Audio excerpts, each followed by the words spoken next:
देखो इसमें cell conversion to company में क्या फर्क है। डिसोल्यूशन जो आपने पढ़ा अभी तक उसमें हम क्या करते हैं, एसेट्स को मार्केट में सेल करते हैं और लायबिलिटीज को पे करते हैं। फॉर्म को बंद करना है, फर्नीचर किसी को बेचा, बिल्डिंग किसी को बेची, डेटर से पैसा लिया है, डेटर से पैसा रिलाइज कर लिया, मतलब सारे एसेट्स को रिलाइज करना है, कैश में कन्वर्ट करना होता है। जब सारे एसेट्स कैश में कन्वर्ट हो जाते हैं तो लायबिलिटीज को पे करते हैं वन बाय वन। पहले सिक्योर्ड वाली लायबिलिटीज को पे करते हैं, फिर अनसिक्योर्ड वाली लायबिलिटीज को पे करते हैं, और अगर कुछ पैसा बचेगा तो फिर पार्टनर्स को पे कर देते हैं कैपिटल फाइनल पेमेंट में। और इसमें सेल टू ए कंपनी में क्या फर्क है, एक पार्टनरशिप फर्म कंपनी को सेल हो गई या कंपनी में कन्वर्ट हो गई, ज्यादा फर्क नहीं है। एक फर्म को कंपनी को बेचना या कंपनी में कन्वर्ट करना, थोड़ा सा ही अंतर है। क्या अंतर है, कंपनी को बेचना मतलब वो कंपनी पहले से एग्जिस्ट करती है, उसने खरीद लिया है, और कंपनी में कन्वर्ट करना मतलब कंपनी पहले से एग्जिस्ट नहीं करती, नई कंपनी बनाई गई है just to take over the firm, बस इतना ही फर्क है। कंपनी पहले से एग्जिस्ट करती है, फर्म को खरीद रही है तो बोलेंगे सेल टू ए कंपनी, और एक नई कंपनी इनकॉर्पोरेट की गई है just to convert firm into company. Company will take over, new company will take over all the asset liability of the firm, तो उसको बोलते हैं कन्वर्जन टू ए कंपनी, तो बिल्कुल ब्रांड न्यू कंपनी भी बनाई है। तो एक तो ये डिफरेंस है। दूसरा डिफरेंस क्या है, जो एसेट लायबिलिटी हम मार्केट में बेचते थे अलग अलग, अब वो एक साथ कंपनी लेके जा रही है।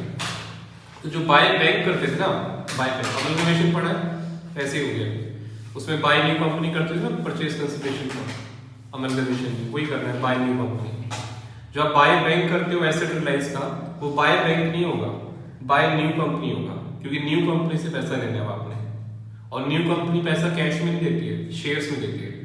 तो पहले आपको ड्यू करना है पैसा, डेटर टू सेल करते हैं, उधार वाली सेल को क्या करते हो, डेटर टू सेल।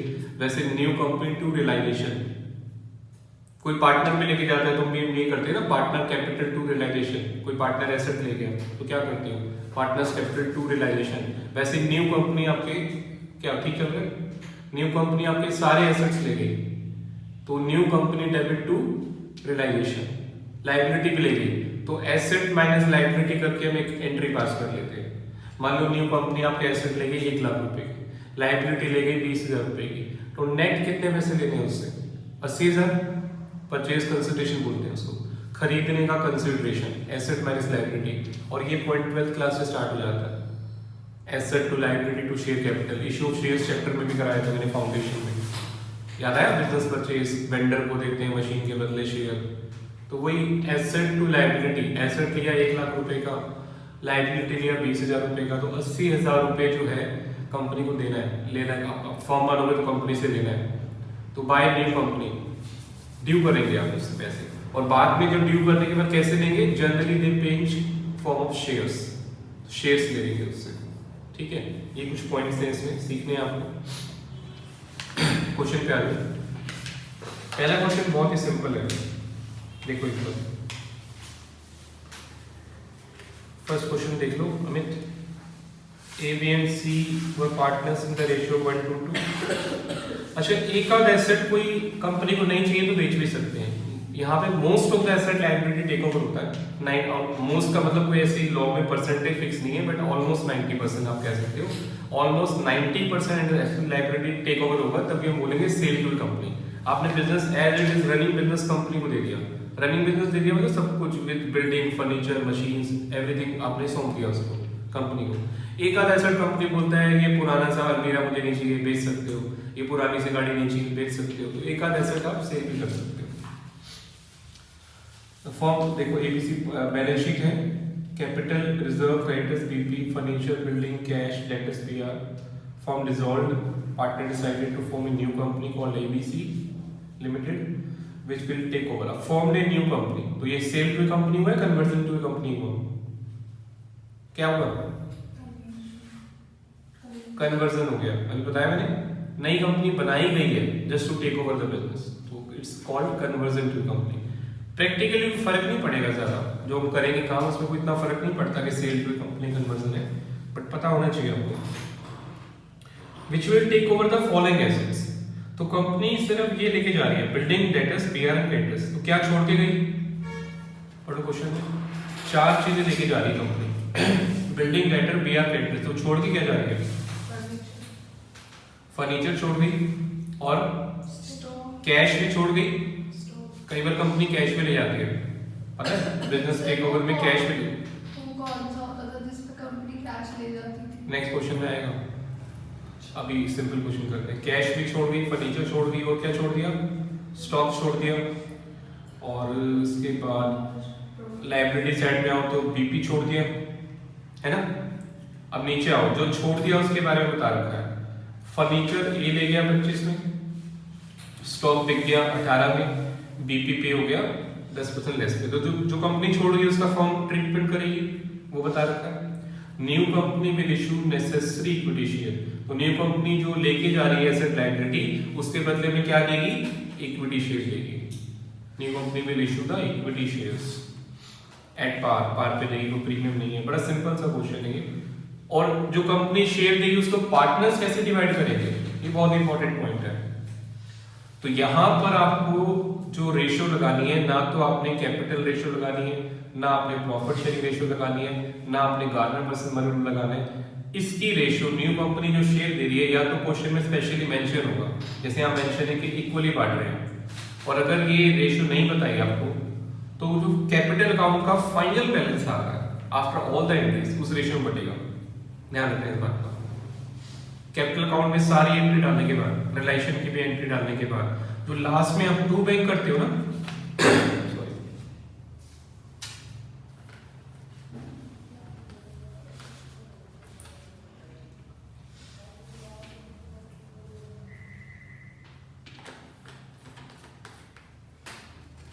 देखो कैपिटल में आप सारी एंट्री डाल देंगे तो लास्ट में जो आप टू बैंक करते हो, टू बैंक में फाइनल पेमेंट जो डालते हैं उसी रेशियो में बढ़ेगा, अगर रेशियो गिवन नहीं है तो।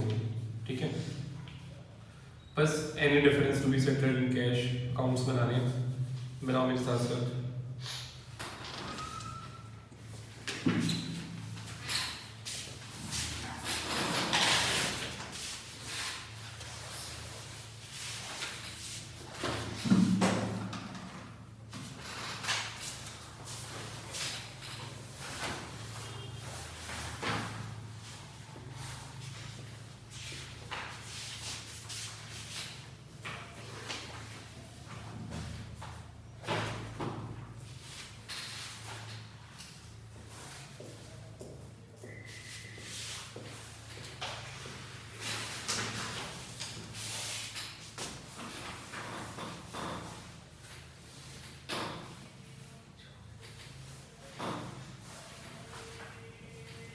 न्यू कंपनी का नाम है एबीसी लिमिटेड अकाउंट।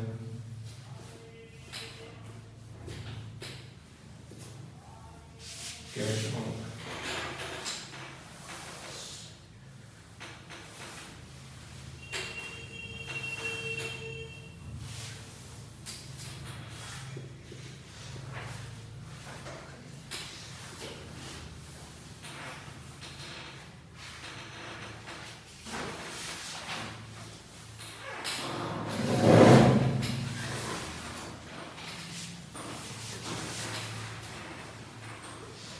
वर्क भी नोट बनेगा।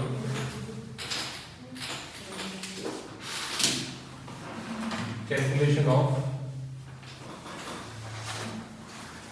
Purchase consideration,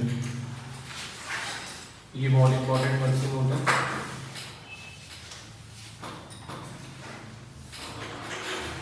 land and building, debtors, BR less sundry creditors, 8 BR 20 less creditors आपके हैं 15 के, creditors भी आपके हैं 20 के।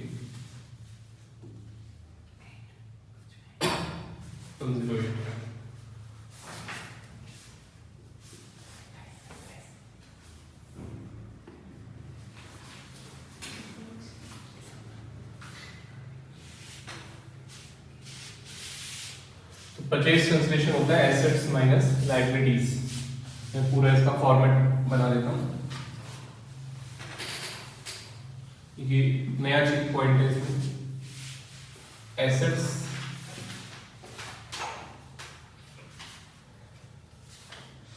कौन कौन से लेके जाएंगे?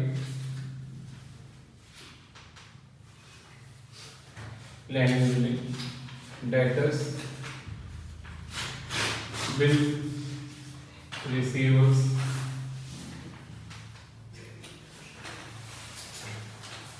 $100, $8 and $20, rupees 1000, 128 less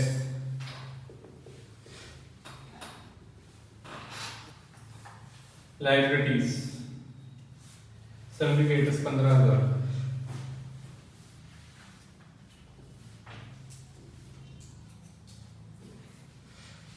₹15,000 का सैलरी वेजेस टोटल, 20 का लेके जारी वेजेस नीचे बोला हुआ 108।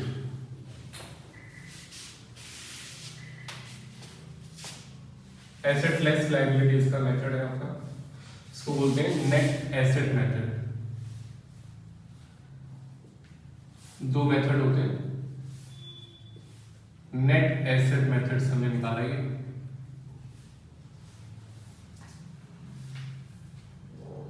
Asset minus liability.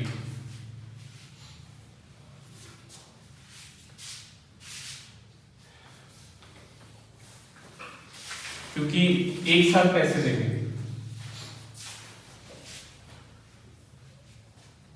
ये नहीं कि बिल्डिंग के पैसे अलग से ले रहे हो, कंपनी से डेटर के अलग से ले रहे हो, बीआर के अलग से ले रहे हो। पहले हम अलग अलग पार्टी को सेल करते थे, बिल्डिंग किसी को दी, डेटर से पैसे आए, बीआर किसी को दिया, फर्नीचर किसी को दिया।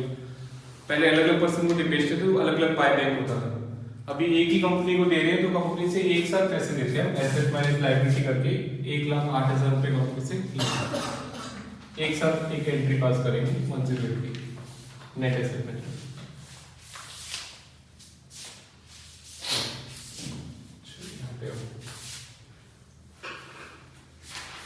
Furniture, land building, stock,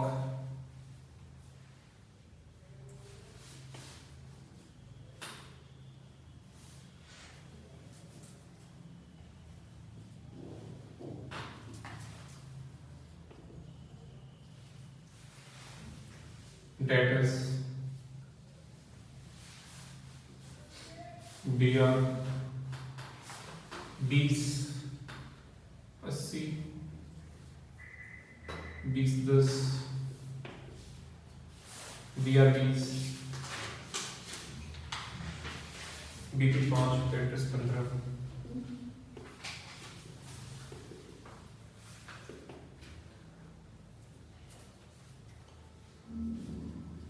ABC limited,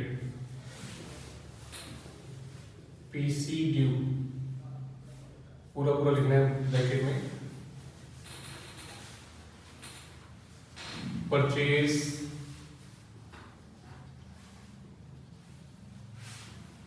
consideration due comma working note number 108। ये बहुत इंपॉर्टेंट, ये नई पॉइंट है इस क्वेश्चन का, जो पहले नहीं करते थे। By new company, by ABC limited, purchase consideration due working note number 1।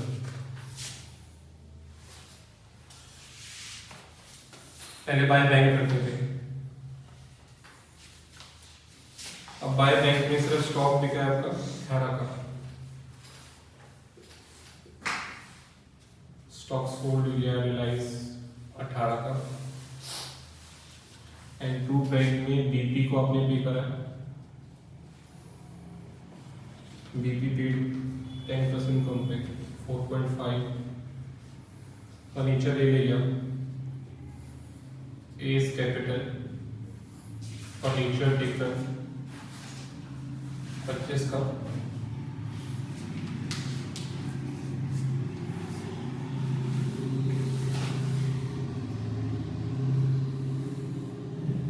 Profit निकालो 16,500 आ रहा है, चेक करो।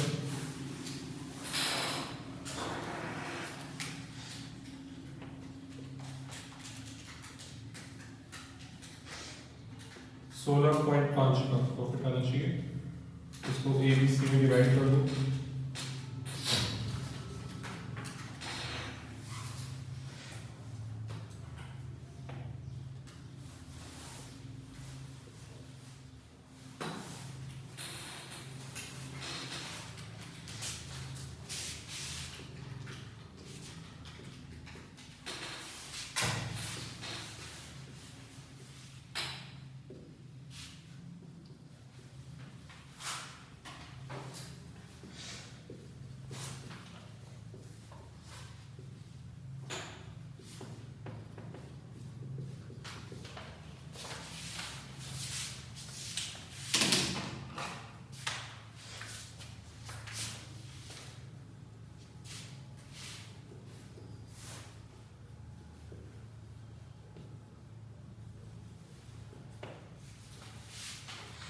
जनरल रिजर्व पार्टी के 30,000 के हैं, तो 6, 12 प्रॉफिट उसका डेबिट बैलेंस बढ़ेगा 10 का है।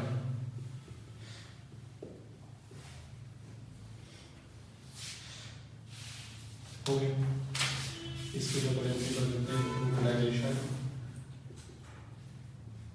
Purchase consideration 108 brought down, cash आपको दिया हुआ 40।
हो गया बच्चों?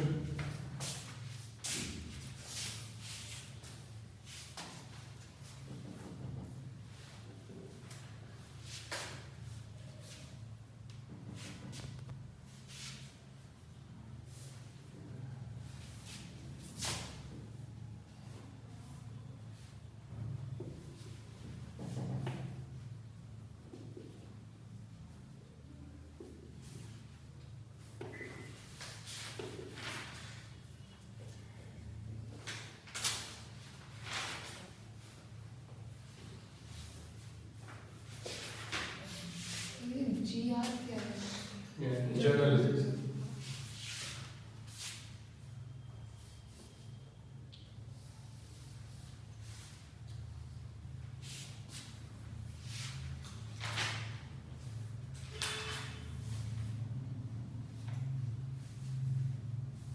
लाइबिलिटीज की अगर 2-3 होती तो उसको पहले अंदर वाले कॉलम में, जैसे मैंने एसेट सब किया, पहले इधर कॉलम में टोटल किया, फिर टोटल मेन कॉलम में। ऐसे लाइबिलिटीज का भी करना है आपको, 2-3 लाइबिलिटी का टोटल फिर मेन कॉलम। प्रेजेंटेशन अच्छे से करते हो, सीधा ये नहीं कि सब एक ही लाइन में डाल दो। ओके, कराओगे? यहाँ तक सिंपल है, कुछ मैंने ज्यादा चेंजेस नहीं करा, सिर्फ जो एसेट बेचते थे वो कंपनी को ड्यू कर दिया, बाय कंपनी, और कंपनी को यहाँ पे ओपन कर दिया, इसका डेटर बना दिया भाई, कंपनी से 1,08,000 रुपये ले लिए, ठीक है। बाकी सब वही पुराने वाले, कोई नया नहीं। अब अगर कंपनी ये पैसा कैश में दे देती, सपोज अगर पैसे कंपनी कैश में देती तो हम करते बाय कैश है बाय बैंक, वो कैश अकाउंट में ले लेते, और पार्टनर्स का डिफरेंस जो आएगा वो टू कैश बाय कैश करेंगे, ये अकाउंट टैली हो जाएगा। नॉर्मल सिंपल क्वेश्चन हो गया, है ना। कंपनी अगर सारा पैसा कैश में देती, बाय कैश में डाल दो, और पार्टनर्स का टू कैश निकालोगे, टैली हो जाएगा, normal question. But company cash में दे रही, कैसे दे रही? कंपनी दे रही है शेयर्स में, तो 1,08,000 रुपये, 1000 लेने, इसको नॉर्मल करके देखो, 1,08,000 रुपये अगर शेयर्स में लेने और एक शेयर 10 रुपए का है, लिखा हुआ देखो एट पार। अच्छी बात है, नोट करना। नंबर ऑफ शेयर कितने आएंगे? 10 800। तो लिखेंगे, उसको लिखेंगे कैसे? हम लिखेंगे by equity shares in ABC limited, और ब्रैकेट में लिखेंगे 10 800 shares of ₹10 each at par, par पे इशूड है। 10 800 शेयर्स ऑफ ₹10 ईच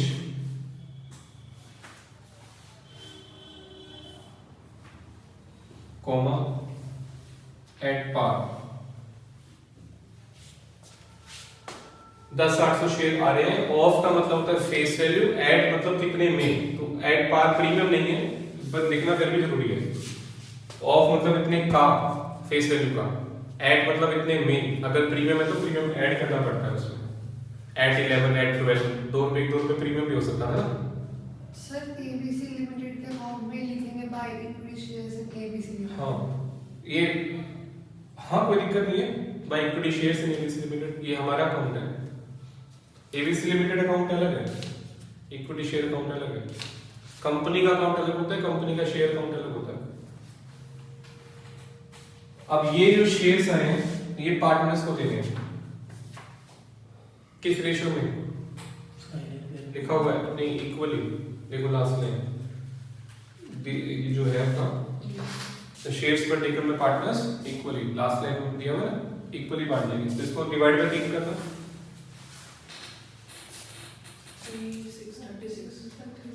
3600 आएगा। To equity shares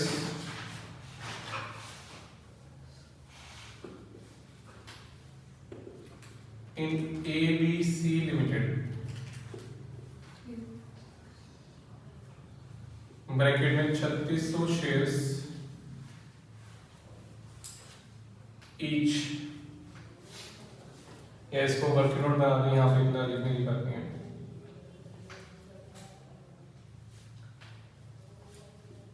work note number 2, यहाँ पे 36 आ जाएगा।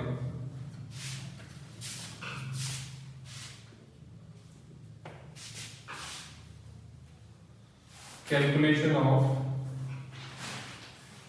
Equity shares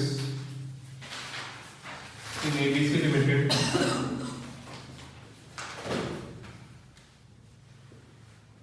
distributed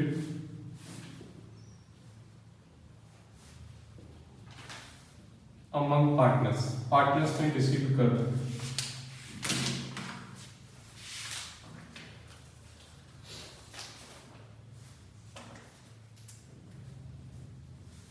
number of shares in ABC limited, ये आपको निकालना है। ₹1,08,000 डिवाइडेड बाय 10 800, ये नंबर ऑफ शेयर्स है, नॉट रुपीज। तो अगर कंपनी 10 रुपए का शेयर 12 में दे रही होती तो 12 से डिवाइड करके आते नंबर ऑफ शेयर्स, ठीक है ना। फेस वैल्यू से डिवाइड नहीं करना। 1,08,000 रुपए लेने, कंपनी अगर प्रीमियम पे दे रही है तो प्रीमियम मनी से डिवाइड करना है। अभी तो बाई चांस वो पार पे दे रही है,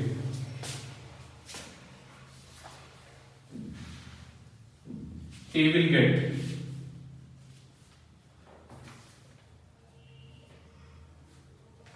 दस 800 into 1/3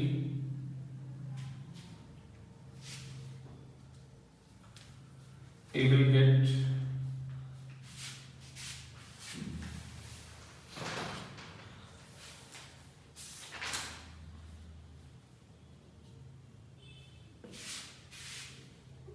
B will get and C will get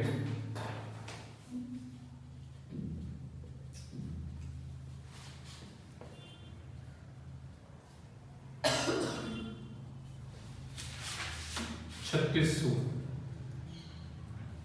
number of shares आपने निकाल लिए यहाँ पे 3600।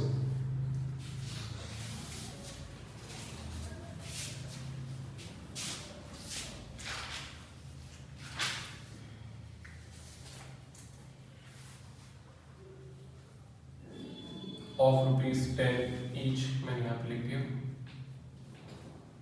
फॉरकी नोट नंबर 2 3600 वहां से आ गया, 10 रुपये से मल्टीप्लाई होके 36,000 रुपये। 36 आपने निकाला, नंबर ऑफ शेयर्स है 3600, 10 रुपये से मल्टीप्लाई हो जाएगा फिर वो, तो यहाँ पे 36,000 रुपये इस तरीके से आ जाएगा।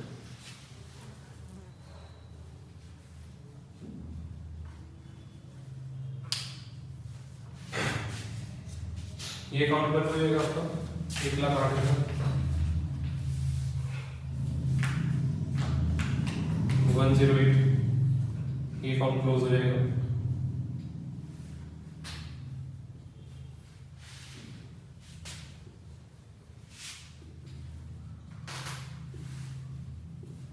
कैश का ड्रॉडाउन बैलेंस कितना था बच्चों? 40,000।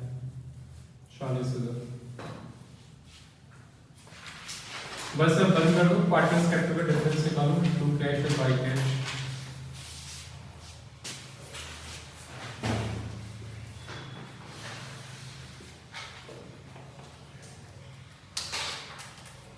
$6.3, $18.6 and $28.6 चेक करो, ठीक है। 6.3, 18.6, 28.6।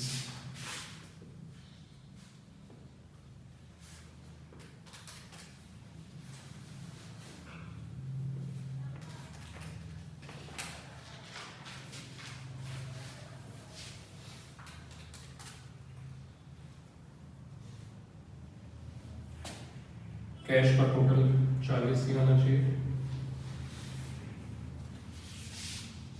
कुछ एंट्री स्टॉक बिका था, ये डाल दो।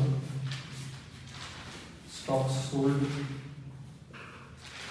18 और बीपी पे किया था, पीपी पेड 4.5 का। दो कैश की एंट्री थी हमारी 58।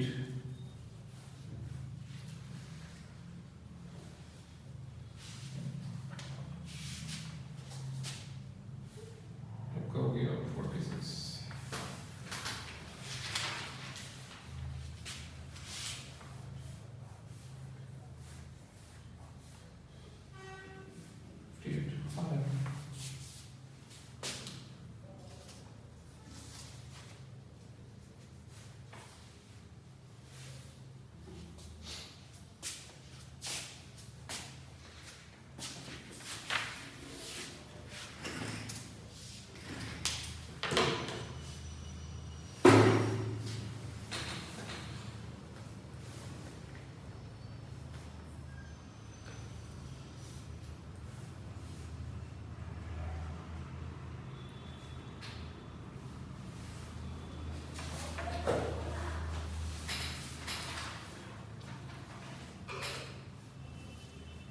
स्टडी मॉड्यूल का भी होमवर्क दिया था, कितने बच्चों ने करा?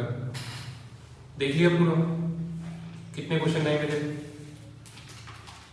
कुछ नया पॉइंट है जिसमें? एक भी नहीं मिला। अंशी देखा था? नहीं, हमेशा देखना है। अगर आपको आगे मतलब थोड़े अच्छे नंबर लेने हैं तो पास तो इससे हो जाओगे। 60 नंबर पक्के गारंटी है, क्योंकि इसमें मैंने पिछले 10-20 साल के क्वेश्चन में डाल रखे हैं, मॉड्यूल के भी क्वेश्चन है, बहुत कुछ है। तो स्टिल आईसीआई जो अपने आपको अपडेट करता रहता है, तो वो अपडेट करता रहता है, तो इसलिए वो 1-2 क्वेश्चन आपको ढूंढने हैं जो इसमें कुछ नया पॉइंट है। आपने देखा मुझे? देखा नहीं? इसको देख लेना, कोई नया पॉइंट मिलता है वो क्वेश्चन करना है। 1 या 2 मिलेंगे, इलस्ट्रेशन में भी, प्रैक्टिकल में भी। ठीक है, एफएम का तो पूरा करना है, क्योंकि एफएम के नोट्स के क्वेश्चन अलग है, मॉड्यूल के अलग है, तो उसका मॉड्यूल तो 100% करना है आपने एफएम का। उसका टेस्ट भी मैं ही बनाने वाला हूँ, जो मैम ने अलग से एक्स्ट्रा क्वेश्चन बैंक दिया। नोट्स कह लो, कुछ भी कह दो। हाँ, टेस्ट सारे सब्जेक्ट से नहीं बनाता हूँ, सिर्फ लॉ एंड टेक्स्ट को छोड़ के। लॉ एंड टेक्स्ट में ज़्यादा हर साल अपडेशन आ जाता है, तो मैं इसलिए थोड़ा अपडेटेड वाली चीज़ों से थोड़ा दूर रहता हूँ, जो एवरी ईयर अपडेट होती है।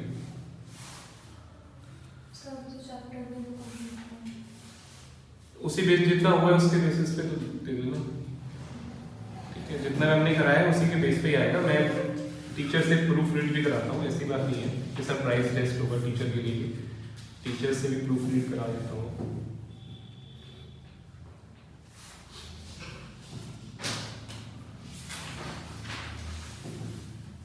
अभी तो सर आप फ्री नहीं होते, मैम को बता दे दो टेस्ट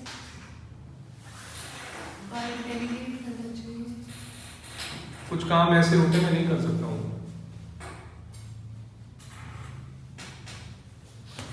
रीजन बताऊँ? सबसे बड़ा रीजन क्या है, जो फैकल्टी टेस्ट का फॉर्मेट देता है या तो पिक्चर भेज देता है या फिर वर्ड की फाइल में डाल देता है। और मेरे सारे नोट्स टेस्ट में आई प्रेफर एक्सेल, तो एक्सेल में होना चाहिए, प्रॉपर फॉर्मेट में होना चाहिए। तो फैकल्टी से पिक्चर या वर्ड फाइल में टेस्ट लेके फिर मैं उसको एक्सेल में डालूंगा, फॉर्मेटिंग करूंगा, इतनी जल्दी खुद ही बना लेता हूँ। तो बिना बात फैकल्टी परेशान होगा, दोनों परेशान हो जाते हैं, ठीक है। एक्सेल की फाइल में प्रॉपर सेटिंग वेटिंग हो जाती है, तो उसका मेरे को पूरी कमांड है एक्सेल पे। ये सारे टेस्ट भी एक्सेल पे बने हुए, सारे नोट्स भी सब एक्सेल पे है। वर्ड में तो क्या है कि एक जरा से कुछ चेंज करो पूरा नीचे तक फाइल हिल जाती है। देखा आपने वर्ड में काम किया ना, जरा से चेंज करो नीचे पूरा फाइल हिल जाती है। एक्सेल में यहाँ पे चेंज करो सिर्फ कोई एक बॉक्स होते हैं, ये तो देखा होगा ना एक्सेल में बॉक्स सिर्फ वो बॉक्स ही चेंज होता है।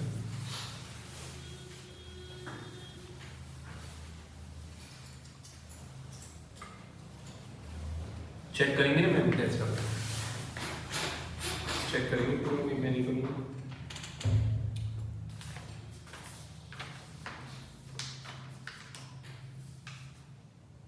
हाँ जी, सेकंड क्वेश्चन में लिखो वेरी इंपॉर्टेंट। अब इसमें कम से कम 4-5 अच्छे पॉइंट हैं फर्स्ट से कंपेयर करके। सिमिलर क्वेश्चन है बट 4-5 नई बातें हैं, बताओ क्या क्या है, ढूंढ के बताओ। एक तो प्रीमियम पे हो गया, पहले पार्ट पे थे 10% प्रीमियम, और नेक्स्ट पॉइंट कैश, कैश भी टेक ओवर हो रहा है। तो नई कंपनी जो है कैश और बैंक बैलेंस भी लेके जा रही है, कंपनी ले जा सकते हैं। बिजनेस ऐसे गोइंग कंसर्न जा रहा है तो आप कैश भी टेक ओवर करा सकते हो, कोई बड़ी बात नहीं है। और क्या है जनरल, उसमें तो कुछ भी नहीं है।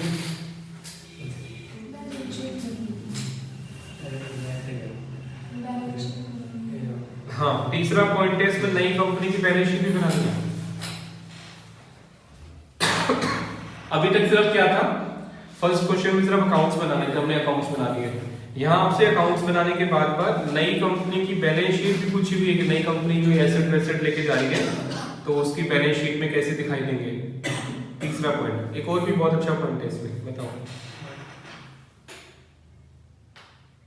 जो डिस्ट्रीब्यूट हो गए फाइनल। हाँ, शेयर्स जो आ रहे हैं 15,000 वो कैसे डिस्ट्रीब्यूट करेंगे पार्टनर्स, नहीं बता रखा क्वेश्चन में, साइलेंट है। तो किस रेशियो में करेंगे, फाइनल बैलेंस रेशियो में डिस्ट्रीब्यूट करेंगे। अब पांचवा पॉइंट बताता हूँ, इसमें अच्छा पॉइंट है जो हमने पीसी निकाला ना, एसेट माइनस लायबिलिटी करके, ऐसे पीसी नहीं निकलेगा इसमें, क्योंकि पीसी यहाँ पे दिया हुआ है 15,000 शेयर, 10 × 11, 15 × 11, 1,65,000। तो नेट पेमेंट मेथड निकलेगा। पीसी निकालने के दो तरीके होते हैं, एक तो होता है net asset method, asset minus liability जो हमने यहाँ पे किया। दूसरा मेथड जो कंपनी दे रही है बोले वही पीसी है, नेट पेमेंट कंपनी पे क्या कर रही है वो गिवन है, ऊपर तो लिखा नेसेसरी, देखो फर्स्ट क्वेश्चन में लिखा है company will issue necessary equity share, shares में देगी, तो एसेट माइनस लायबिलिटी करके हमने पीसी निकाल लिया। बट यहाँ बोल रहा है कंपनी विल इशू 15,000 शेयर, दे पता ही रखा कितने शेयर दे रही है, यही तो पीसी है जो कंपनी दे रही है परचेज करने का कंसिडरेशन। तो 15,000 × 11 करो, प्रीमियम मिला के आंसर आ जाएगा 1,65,000। अब यहाँ पर कई बार ये कंफ्यूजन होता है, सर इससे तो आंसर 1,65,000 आ रहा है, 15,000 × 11। अगर हम एसेट माइनस लायबिलिटी करते हैं और कुछ अलग आंसर आ जाता है, मान लो उससे 1,60,000 आ रहा है, तो फिर कौन सा सही माना जाएगा। कम यहाँ पे पेमेंट में तो आ रहा है 1,65,000 और एसेट माइनस लायबिलिटी में आ रहा है 1,60,000, कौन सा सही माना जाएगा। पेमेंट वाला हमेशा सही मानते हैं, क्योंकि एसेट माइनस लायबिलिटी में जनरली एक आध एसेट मिसिंग होता है, दैट इज गुडविल। देखो इसमें कहीं गुडविल है नहीं ना, तो पेमेंट वाला अगर ज्यादा भी आता है कोई दिक्कत नहीं है, ये चीज भी 12th क्लास से स्टार्ट हो जाती है, शो शेयर चैप्टर में सिखाते हैं आपको ये चीज। वो डेबिट में डिफरेंस आ रहा है तो गुडविल नीचे आ रहा है तो कैपिटल रिजर्व याद आया कुछ, तो वो वहां कुछ मिसिंग हो सकता है, बट पेमेंट वाले में कुछ मिसिंग नहीं होता, पेमेंट तो फिक्स है, ये पेमेंट आ रही है। और दोनों में थोड़ा और सिंपल वर्ड्स एग्जांपल्स एक्सप्लेन करता हूँ।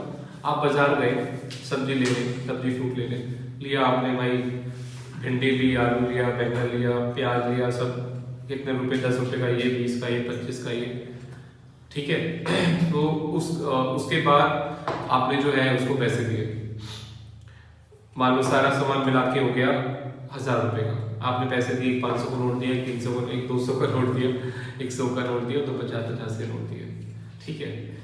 अब एसेट माइनस लायबिलिटी करते हैं, तो वो कैसे होगा, सारे आलू गोभी भिंडी बैंगन को टोटल करो, दैट इज एसेट मेथड, उनके अलग अलग रेट्स को टोटल करो, और जो आपने पेमेंट दी है नोटों में उनको टोटल करोगे। अगर आप 500 का एक नोट मल्टीप्लाई 100 के दो नोट, सॉरी प्लस करके 500 एक note plus 100 into 2 plus 50 into 2 plus 200 into 1 ऐसे करके, that is net payment method. आपने क्या दिया है उसको, दोनों इक्वल आने चाहिए, बट ज्यादा इंपॉर्टेंट क्या है, जो पेमेंट आपने करी है, क्योंकि जो एसेट वाला है, जो आलू भिंडी बैंगन है, उसमें कुछ एक आध चीज का भूल भी सकते हो, ठीक है, बट पेमेंट वाला तो फिक्स है ना, जो अपने पैसे दिए, नोट दिए, तो वो यहाँ पर है। कंपनी ने पेमेंट्स करी है 15,000 शेयर, ये फिक्स है।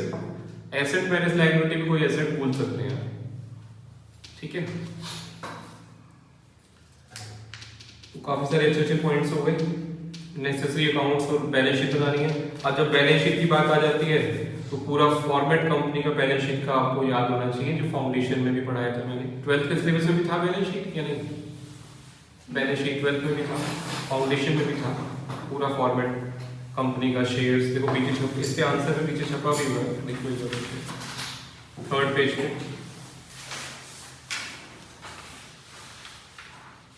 Equity shares, equity liability, then share holder fund, एक बार फॉर्मेट ही देख लो बैलेंस शीट का 3rd पेज पे, equity and liability, share holders fund, share capital, reserve surplus, share application in money pending allotment, non current liabilities, current liabilities, assets में non current assets, current assets. इसके अंदर वाली चीजें अभी कुछ कुछ गायब है, क्योंकि क्वेश्चन में है नहीं, होंगे तो डाल देते हैं। जैसे कि ये बताओ, नॉन करंट लायबिलिटी में क्या आ सकता है,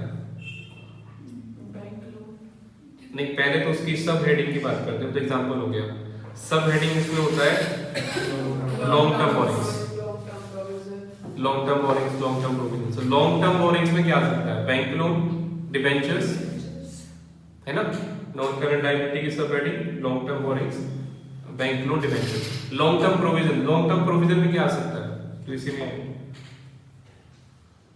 रिटायरमेंट फंड सुने, ग्रेजुएटी फंड, प्रोविडेंट फंड, वो आता है। अच्छा, शेयर कैपिटल में क्या आता है, शेयर कैपिटल थोड़ा सा क्विक रिवीजन करा रहा हूँ फाउंडेशन का। शेयर कैपिटल में क्या आता है, इक्विटी प्रेफरेंस आते हैं, बट 5 हेडिंग भी आती है, authorise, issue, subscribe, fully paid up, subscribe, हाँ वो जो मैंने ये आपको बताया था ना, subscribe, fully paid up, partly paid up, वो 12th का फॉर्मेट, मतलब 12th में ऐसा करते हैं। सीए में अभी तक वो पुराना चल रहा है, सीए में अभी तक वही चल रहा है आपका, authorise, issued, subscribe, called up, वो but fully paid up, not fully paid up CA में नहीं आया अभी तक, उन्होंने अपडेट नहीं किया इस चीज को। 12th में ये चीज काफी अपडेटेड है। क्या कह रहे हो, बोलो।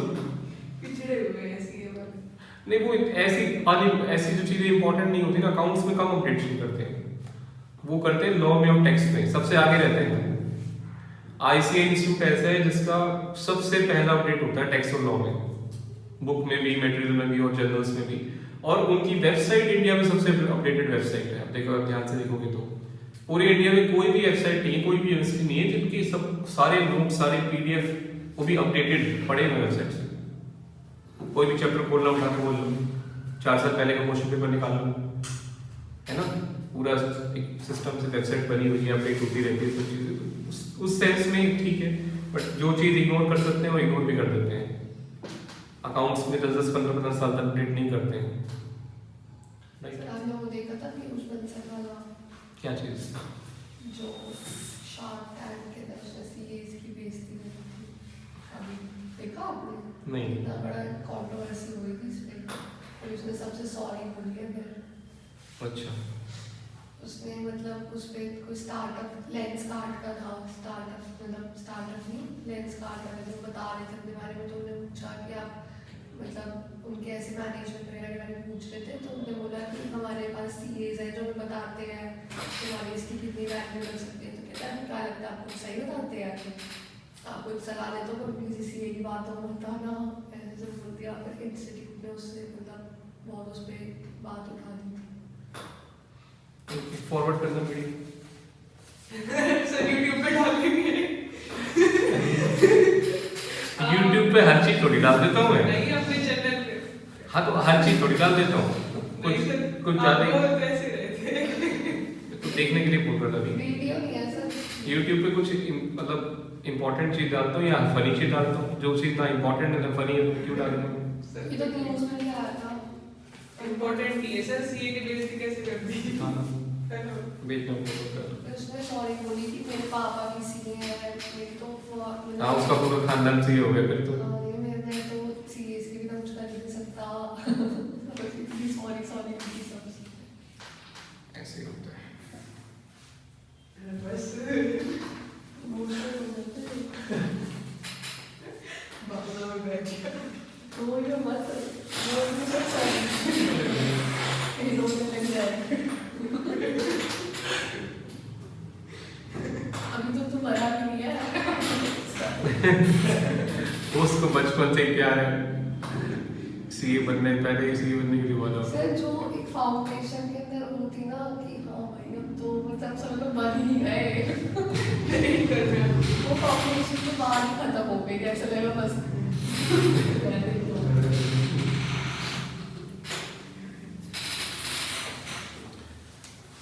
इंटर क्लियर कर लोगे ना दोबारा से वो आ जाएगी। फिर तो सर इंटर के बाद फाइनल में बहुत बच्चे एक्साइटेड रहते हैं, बहुत ज़्यादा आवाज आ जाएगी एक बार ग्रुप पर क्लियर हो गया। फाइनल का रिजल्ट कितने परसेंट, फाइनल का रिजल्ट कितने परसेंट आता है?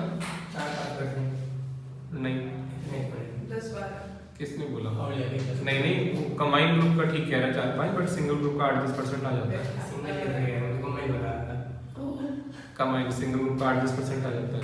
बट आपको ये पता है फाइनल का असली में रिजल्ट, मतलब ये तो एक पर्टिकुलर रिजल्ट है 8-10%, real result over A number of time अगर आप देखोगे 90% बच्चे पास हो जाते हैं, 80-90% बच्चे पास हो जाते हैं। जो इंटर क्लियर कर लेता है उसके 80-90% बच्चे सीए बन जाते हैं, एक अटेम्प्ट में नहीं बनते। और समझ रहे हो? तो फिर ये कौन निकाल रहे हैं परसेंटेज? नहीं परसेंटेज उस पॉइंट का होता है ना कि अभी 1 लाख बच्चों ने दिया, 10,000 बच्चे पास हो गए, अगली बार फिर 1 लाख बच्चों ने दिया, 10,000 बच्चे पास हो गए। तो मैं बात कर रहा हूँ कि ओवरऑल जो बच्चा इंटर क्लियर कर लेता है, जिसको लटकना होता है, मोस्टली बच्चे इंटर में लटक लेते हैं। और अब तो आजकल तो फाउंडेशन उन्होंने ऐसा बना दिया कि काफी बच्चे फाउंडेशन में ही लटक लेते हैं। फाइनल में क्रीम बच्चे जाते हैं, जो क्रीम बच्चे होते हैं जिन्होंने रियल में टैलेंट होता है, और वो फिर कैसे लटकते हैं उसका रीजन मैं बता देता हूँ। जो भगवान ने करे जल्दी से हो किसी के साथ शादी हो गई, आगे फैमिली वालों ने सपोर्ट नहीं किया पढ़ने के लिए। दूसरा, बहुत सारे बच्चे मैंने अपनी लाइफ में देखे हैं जल्दी जॉब में चले जाते हैं लालच के लिए, पैसे आ रहे हैं, एक बार खाली हो गए पेपर देने का, लोग तो मैंने जॉब कर ली, सीधे मना कर दिया है, जॉब 5 दिन सैलरी बढ़ा देता हूँ, पैसे के लालच में जॉब में चले जाते हैं, कोचिंग सेंटर खोल लेते हैं, किसी भी फील्ड में जॉब में चले जाते हैं और फिर वो क्लियर नहीं कर पाते हैं। बहुत सारे, इवन जैसे बेस्ट एग्जांपल चंदन पोर्टर, मेरा आर्टिकल है, ठीक है वो नंबर 1 चल रहा है अभी ऑनलाइन में क्योंकि रेट बड़े कम है उसके, रेट पैसे बहुत कम लेता है, सुना है ग्रूम एजुकेशन, मेरे अंडर आर्टिकल शिप करी उसने मेरे दिल्ली ऑफिस में। तो वो इतनी हालत खराब थी इसकी पहले फाइनेंशियली कि मेरे से रोता था सब पैसे, मतलब जो है कैसे मतलब ट्रेनिंग नहीं करूंगा, ये नहीं करूंगा, वो नहीं करूंगा। मैं कहा भाई ठीक है तू ट्रेनिंग नहीं कर रहा, आके पैसे तो दे जा कैश में और चेक ले जा, क्योंकि लीगल फॉर्मेलिटी से पूरी करनी है नहीं, जो स्टाइफंड वगैरह देना होता है, आर्टिकलशिप में स्टाइफंड मिलता है पता है ना आपको, तो लीगल फॉर्मेलिटीज तो ठीक है, तुमको पढ़ना है तो उसमें जो है थोड़ा सा आर्टिकलशिप करिए, बट इतना ऑफिस में आया नहीं, काम नहीं किया, एज अ डमी किया था उसने। तो मेरे को बोल रहा था, मैं कहा चलो ठीक है, तेरे को जब काम करना ही नहीं है तो डमी मैंने उसको दे दिया, वैसे एक्सेप्शन केस में डमी। तो फॉर्मेलिटी करने में नहीं आता तो बड़ी मुश्किल से उसको बुलाना पड़ता है। मैं कहा तुम लीगल फॉर्मेलिटीज को पूरी करो, स्टाइफंड का चेक लेके जाओ, जो है कैश लेके जाओ, उसके बदले अगर काम नहीं कर रहे तो कोई बंदा काम करेगा तो उसको हम स्टाइफंड पे भी करते हैं एक्चुअली, ठीक है। उसके बाद फिर उसने अपना फाइनल बहुत सारे अटैम्प्ट दिए, कई अटैम्प्ट दिए छोड़ भी दिए, नहीं कर पाए। वही अपना बिजनेस में शुरू से ही अपना बिजनेस कोचिंग बिजनेस में लगा हुआ है, दिल्ली में जो है अपना लगा हुआ है शुरू से ही, बचपन से ही 18 साल 17-18 साल से पढ़ा रहे हैं। अभी उसकी एज कुछ ज़्यादा नहीं होगी, 30 के आसपास होगा, 30-32 बस इतना ही है, बहुत ज़्यादा। क्या बोलिए धीरे धीरे। तो ऐसे बहुत सारे बच्चे हैं जॉब में चले जाते हैं, शादी रीजन है, अर्निंग रीजन है, फाइनेंशियल कंडीशन रीजन है, तो जेन्युइन रीजन से लटकते हैं, अदरवाइज कोई लटकता ही नहीं फाइनल में, सब क्लियर हो जाते हैं फाइनल के अंदर। हे भगवान, चलो देखी जाएगी जल्दी आ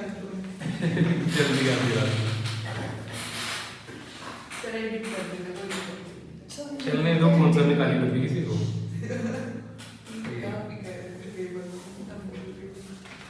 अब ऐसे कई बार सच्चाई भी सहन नहीं होती किसी को। अभी कोई नहीं देख रहा, बट फ्यूचर में तो देख सकते हैं, तो लाइफ टाइम पड़ी मिलियन में भी आएगी इस वीडियो पे। अगर इसकी क्लिप लेके डाल दो आप उसकी चैनल पे, हो जाएगा काम।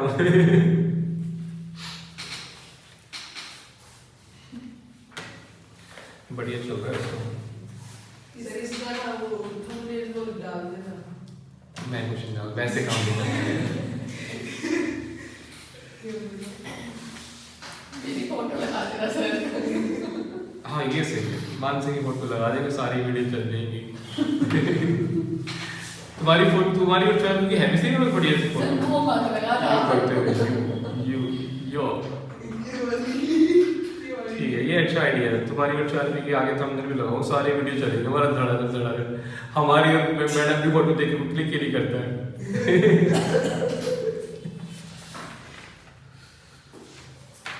कितने दिन और ऐसा खत्म करने को।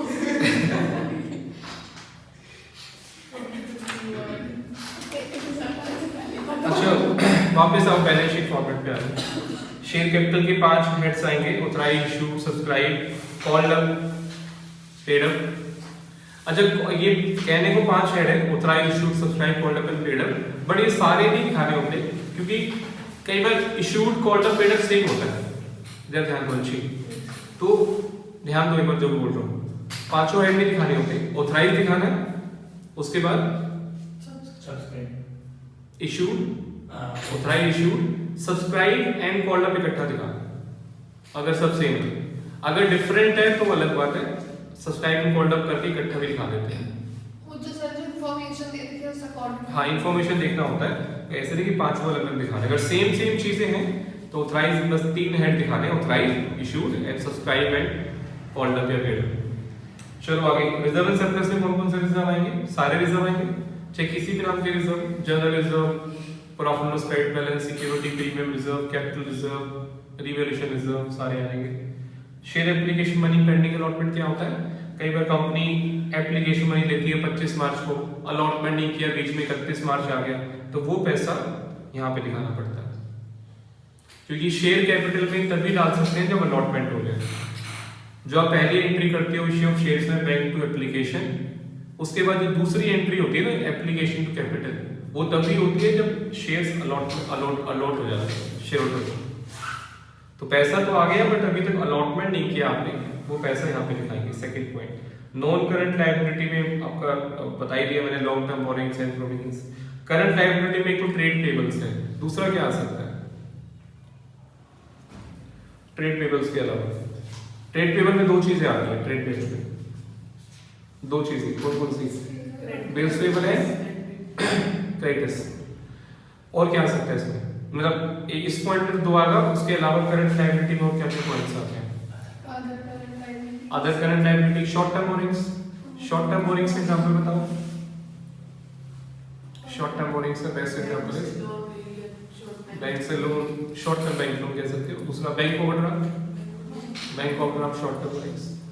और अदर करंट लायबिलिटीज में आ सकता है आउटस्टैंडिंग सैलरी, आउटस्टैंडिंग इलेक्ट्रिसिटी, कोई भी आउटस्टैंडिंग खर्चा, advance income is also other current liability. Assets में आ जाओ, नॉन करंट एसेट्स में प्रॉपर्टी प्लांट एंड इक्विपमेंट, पहले से नाम फिक्स एसेट होता था। टेंजिबल एसेट्स में land, building, furniture, machine. Intangible में गुडविल, पेटेंट, ट्रेडमार्क, कॉपीराइट्स, ये सब होगा। और नॉन करंट इन्वेस्टमेंट भी आएगा तो उसका बी बना देंगे।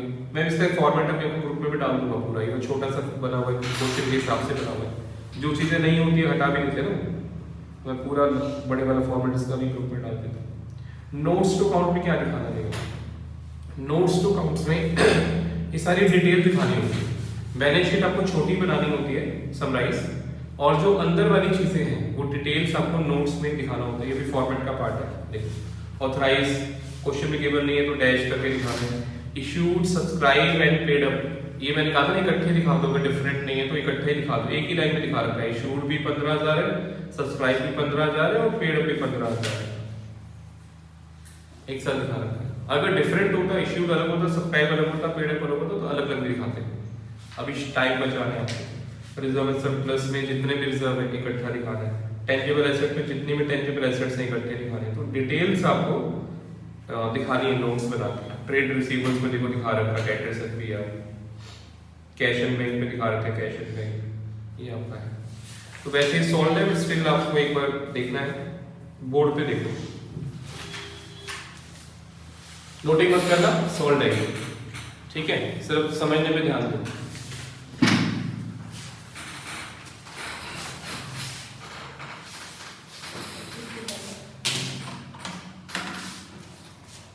पहला डिफरेंस यहाँ पे जो आएगा क्वेश्चन 2, क्योंकि कैश टेकन ओवर है तो यहाँ पे मैं डाल रहा हूँ कैश इन बैंक। चलिए, ये अब आपको यहाँ डालना है, यहाँ पर नहीं आएगा। पहला डिफरेंस ये ध्यान रखना, जब भी कैश टेकन ओवर होता है तो वो रिलेशन में डाल देना उसका ओपनिंग बैलेंस, ब्रॉड डाउन नहीं आएगा, ठीक है, ये ध्यान रखना। दूसरा डिफरेंस जो पीसी है वो चेंज हो जाएगा, वो हो जाएगा 165।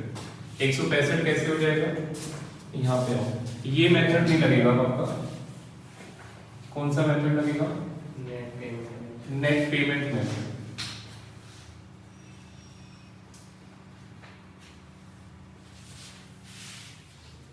नोटिस मत करो, ध्यान दो इसके ऊपर। 15,000 equity shares in ABC Limited of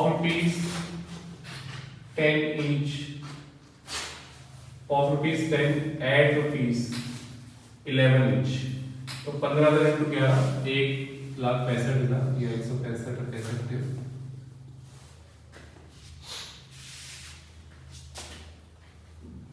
ठीक है ना, ये आपका हो गया। यहाँ पर पूरा लिख देता हूँ मेरा 1000 के 1,65,000। तो नेट पेमेंट मेथड से निकल गया पीसी। और क्या डिफरेंस है यहाँ पे चेक करते हैं। रिलेशन में पीसी चेंज हुआ, cash and taken over,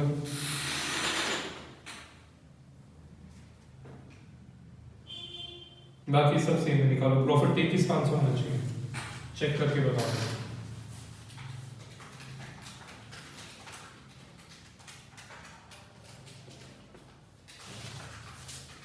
check करिए,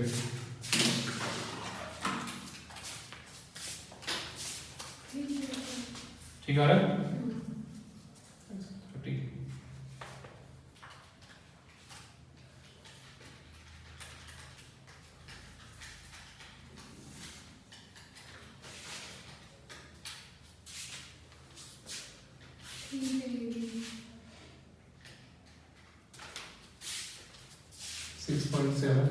प्रॉफिट 6.7, 13.4 एंड 13.4। यहाँ तक सेम है, ये भी सेम है।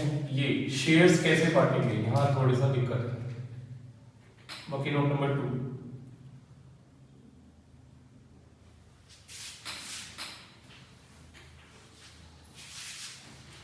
यहाँ पे ध्यान दो, वर्किंग नोट नंबर 2 पे शेयर्स कैसे बांटेंगे पार्टनर्स। नंबर ऑफ शेयर्स कितने आ रहे हैं, नंबर ऑफ शेयर्स दिया ही हुआ है 15,000, तो इसको कैलकुलेट भी करने की जरूरत ही नहीं है। 15,000 नंबर ऑफ शेयर्स, ये तो क्वेश्चन में दे रखे हैं, ठीक है ना। अब ए विल गेट, फाइनेंस के लिए आपको चाहिए फाइनल बैलेंस की रेशियो, तो यहां तक आपको शेयर बांटने से पहले तक एक सीडी करना पड़ेगा।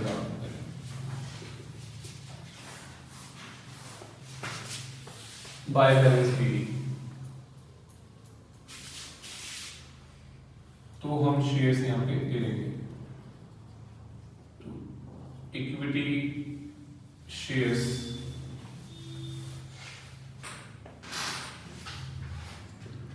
in ABC Limited of rupees 10 and rupees 11 each.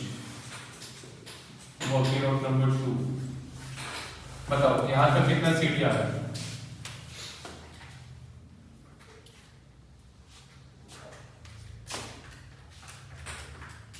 $45.7 आ रहा है, चेक करो। 45.7, 61.4 and 71.4 सारे चेक कर लो।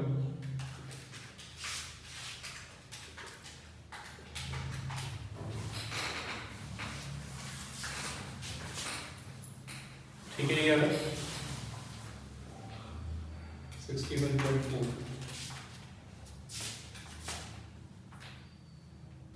4 कट जाएगा 8,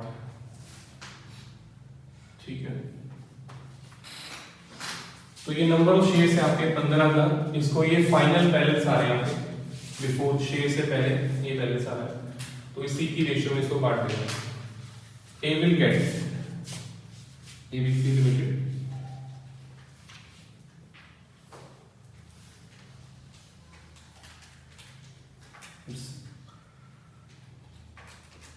shares to be distributed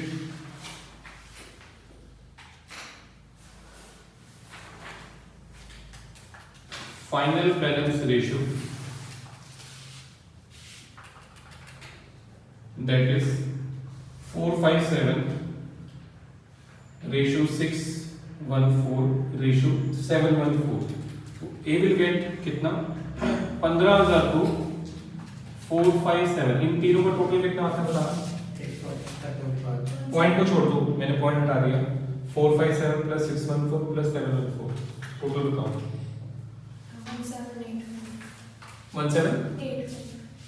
1785। अब ये प्रोपोर्शनेट करके बताओ कितना आ।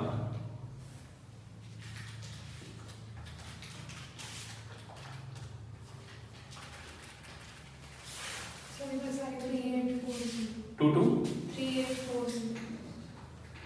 2238.4, ऐसे कैसे हो सकता है? नंबर ऑफ शेयर्स बताने 15,000 में तो बांटना है।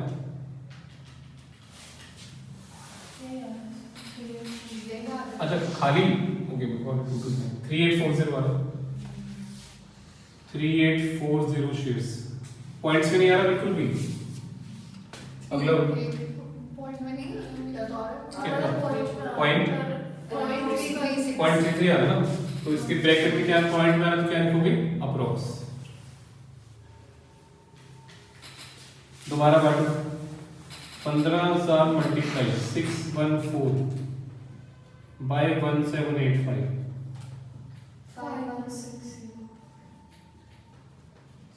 कितना आ रहा? 5160। ये भी पॉइंट्स में आ रहा है।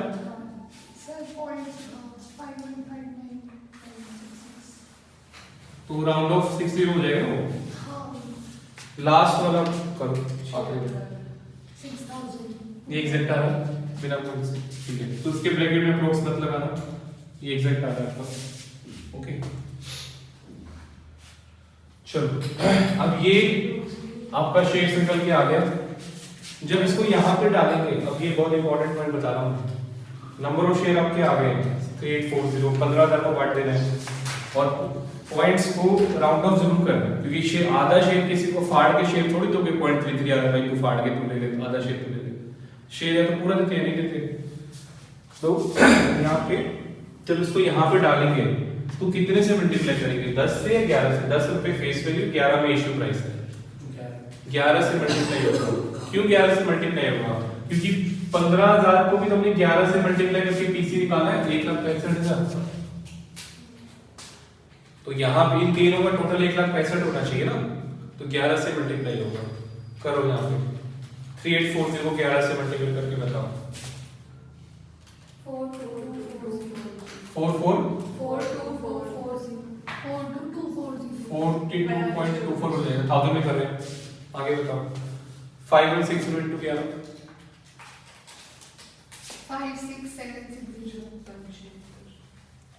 56.76।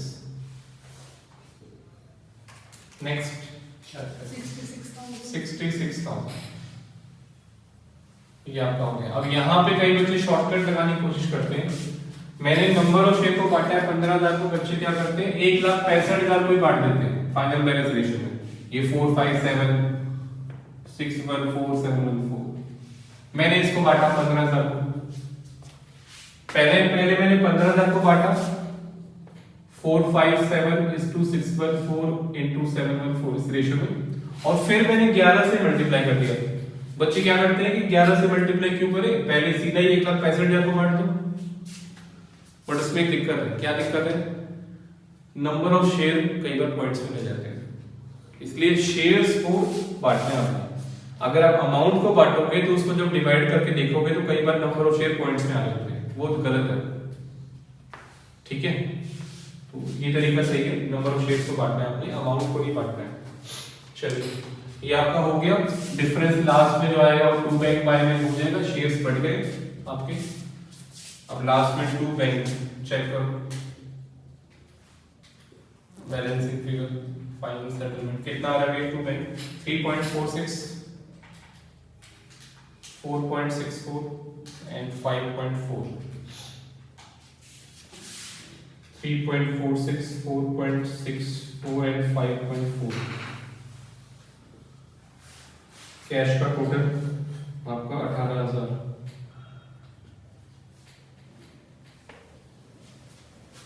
क्लियर हो गया बच्चों? इजी है पॉइंट्स, ठीक है। इसके बाद मैं आपको थोड़ा इसी में से करा देता हूं। देखो ध्यान,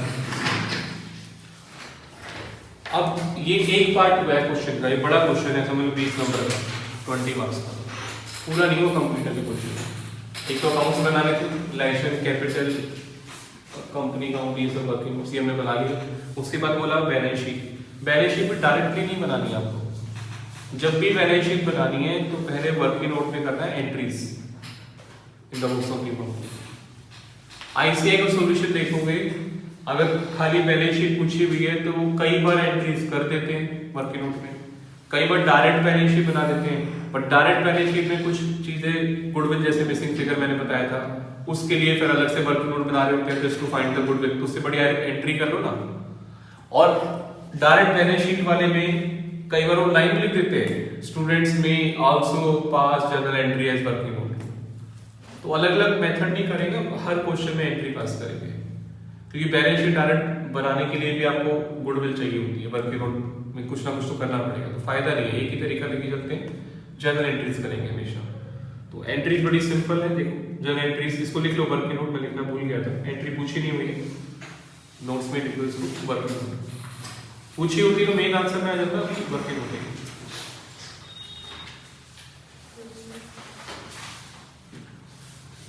journal entries in the books of ABC limited, दो ही एंट्री, वही पहली एसेट टू लायबिलिटी, जो कंपनी लेके जा रही है सिर्फ वही एसेट, बिल्डिंग कैश डेटर्स दे आर to creditors to business purchase. ध्यान रखना, अमलगमेशन जो पढ़ा था आपने उसमें हम लिखे थे to liquidator of old company, liquidator की जगह क्या लिखेंगे यहाँ पे बिजनेस परचेज। और दूसरी एंट्री क्या होगी, business purchase account to partners capital account ABC. तो उसमें देखो गुडविल आ रहा है बैलेंसिंग फिगर 17,000 का, क्योंकि एसेट टू लायबिलिटी अगर आप देखोगे तो ये आपका कम आ रहा है थोड़ा सा। एक बार निकालना एसेट टू लायबिलिटी का डिफरेंस कितना आ रहा है, 148 आ रहा है, चेक करो 148 आ रहा है एसेट और लायबिलिटी का डिफरेंस।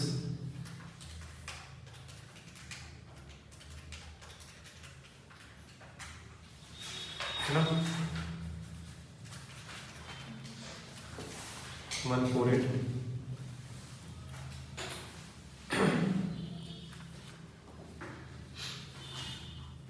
तो ये आपका डिफरेंस 17,000 रुपये जब ज्यादा पे कर रहे हैं तो टू बिजनेस परचेज में आपको रियल वाला पीसी डालना है, एसेट टू लायबिलिटी करना है। अच्छा किस वैल्यू पे करना है? एसेट टू लायबिलिटी उस वैल्यू पे करना है जो कंपनी टेक ओवर कर रही है, उस वैल्यू पे, नीचे वाली वैल्यू पे। ये बैलेंस शीट से वैल्यू मत उठा रहे हैं। एसेट टू लायबिलिटी आपने टेक ओवर वैल्यूज पे, company take over the building at 1 lakh, company took over the debts at 8,000, PR book value, जिसके बारे में क्वेश्चन साइलेंट है वो तो बुक वैल्यू ले सकते हो। अदरवाइज टेक ओवर वैल्यूज पे कितनी वैल्यू पे कंपनी उसको लेके जा रही है, and company generally take over at market value, company market value पे लेके जाती है। ठीक है, तो ये एसेट टू लायबिलिटीज हो गया। टू बिजनेस परचेज 1,65,000 रुपए का बिजनेस परचेज हो गया, 165 का डिफरेंस हो गया गुडविल। नरेशन भी इंपॉर्टेंट है, 0.25 नंबर होता है। Being assets and liabilities taken over and purchase consideration due, simple सा, एसेट लायबिलिटी टेक ओवर हो गया और पीसी देना है, लायबिलिटी भी हो गया साथ साथ। Next business purchase to A to B to C, तो उस पीसी को being PC discharge, being purchase consideration discharge अपनी फॉर्म में क्या आप जो है शेयर भी उसको जो है यहाँ पे कुछ गलती कर दी है, ओके एंट्री में कुछ मिस्टेक कर दी है मैंने यहाँ पे टू, ये एबीसी कैपिटल कट करके शेयर कैपिटल लिख लो। सेकेंड एंट्री ठीक करना पड़ेगा मैंने यहाँ पे।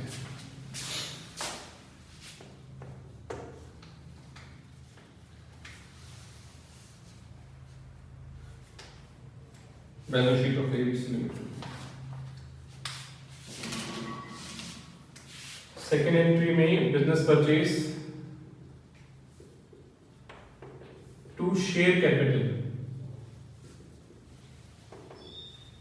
टू सिक्योरिटी प्रीमियम, एबीसी का नाम नहीं आएगा यहाँ पे।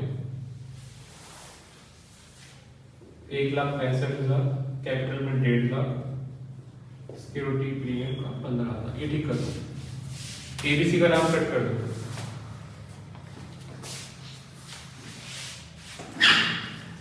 शेयर कैपिटल के नाम से एंट्री होगी, एबीसी के नाम से नहीं होगी।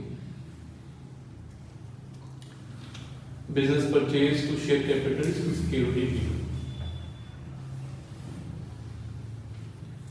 बस दो ही एंट्री खत्म। क्यों करी entry? Mainly to find out the goodwill जो आपको चाहिए बैलेंस शीट बनाने में, 17,000 की गुडविल इंटेंजिबल एसेट। ठीक है, अब इन दोनों एंट्री को अगर आप बैलेंस शीट में क्या करना है, अभी जब क्लास स्टार्ट हुआ था मैंने आपको एक बात बोली थी कि दो तरह के होता है, सेल और कन्वर्जन। से क्या फर्क है सेल कन्वर्जन में? कंपनी की बैलेंस शीट पहले से दी हुई है, उसको हम अपने एसेट लायबिलिटी दे रहे हैं, तो that sale to a company. और कंपनी बिल्कुल नई कंपनी है, just company is form to take over the asset liability of a firm, तो कन्वर्जन हो गया। इस क्वेश्चन में क्या है, कन्वर्जन है सेल है? कन्वर्जन है। अगर कन्वर्जन है, यहाँ पे फर्क आएगा थोड़ा सा, कंपनी की पहले से कोई बैलेंस शीट नहीं है तो सिर्फ ये दो एंट्री से बैलेंस शीट बना देते हैं। और अगर सेल टू ए कंपनी है, वहां पे कंपनी की बैलेंस शीट पहले से ही दे रखी है कंपनी की, तो उस बैलेंस शीट में ये दो एंट्री को ऐड कर देंगे। दैट्स इट, कितना फर्क है। पहले से ही कंपनी के पास land, building, furniture, bank balance है, उसमें दो एंट्री के एसेट लायबिलिटी ऐड कर देंगे। नहीं है तो इसी दो एंट्री से बना देंगे बैलेंस शीट, खत्म बात, इतना ही फर्क है।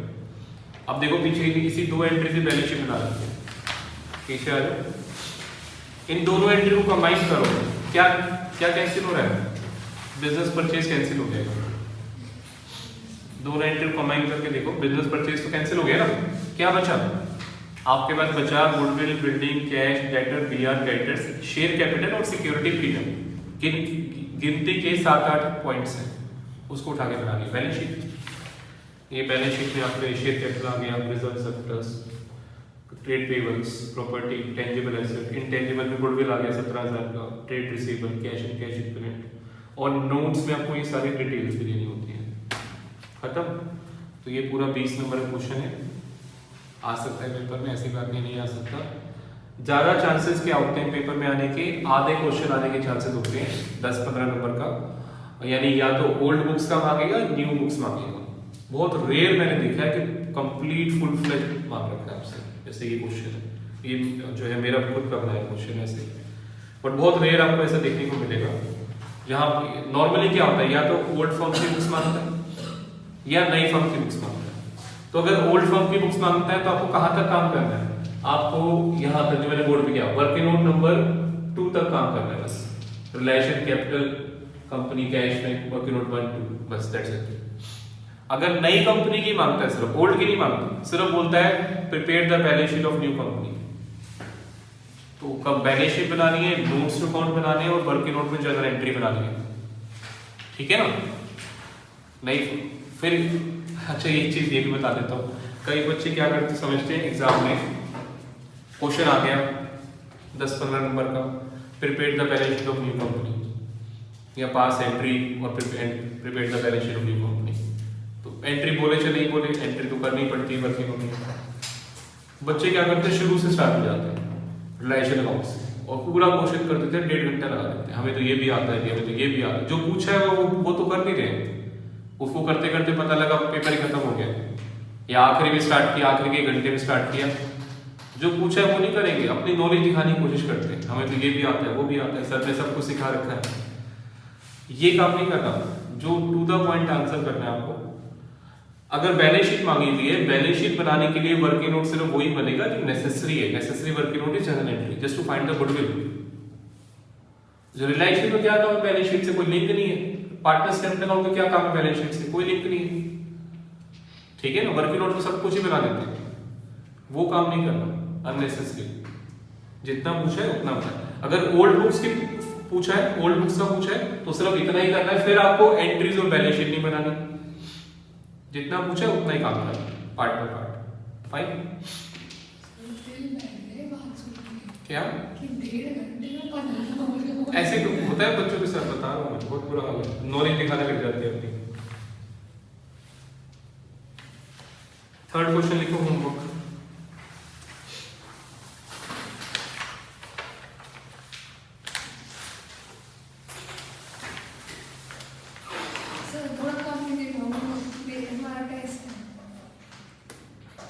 होमवर्क तो एक ही है, थर्ड, ऐसे आगे भी मैं देने वाला हूँ 5, क्वेश्चन नंबर 5 भी देने वाला हूँ।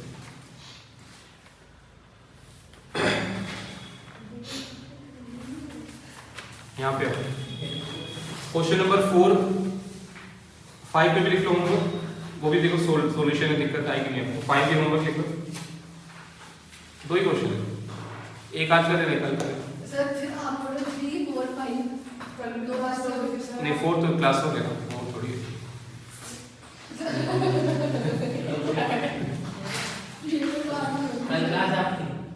कल मेरी क्लास है, क्या बात होती है, मैम के लिए बात पक्का बात कर लूँगा इनसे। मेरी क्लास में क्या दिक्कत है? फिर और दे दो होमवर्क। तो देना ही होता है, मंडे को मेरी क्लास होती है तो भी तो देता हूँ। पर सर ऐसे तो भी बनाने पर थोड़ा बाइंडर तो करेगी ना वो, थोड़ा सा तो ठीक है, मैं बोल दो। कल मैं मैम से बोल लेता हूँ, अगर फ्री है तो कल, मतलब फ्री तो होंगी ही उनको, उसमें उनको बोल दूँगा बाइंडर के लिए, उनको क्लासेस भी चाहिए थी, उनको कर लेंगे।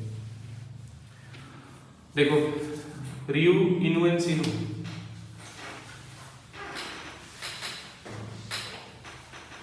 पार्टनर्स हैं, ये मई 2004 में आया था, 20 नंबर का जबरदस्त क्वेश्चन है। तो जैसे मैंने कहा था सब कुछ बनाना है, लास्ट टाइम पढ़ लो एक बार इसकी, relation, bank, capital, company, new company, also prepare the balance sheet. Balance sheet बोल दिया तो एंट्रीज तो करनी पड़ेगी वर्किंग नोट में, तो ये पूरा फुल फ्लेज क्वेश्चन है 20 नंबर का, बहुत कम चांस। ये उस टाइप का क्वेश्चन है जो ऑप्शन में छोड़ दिया है।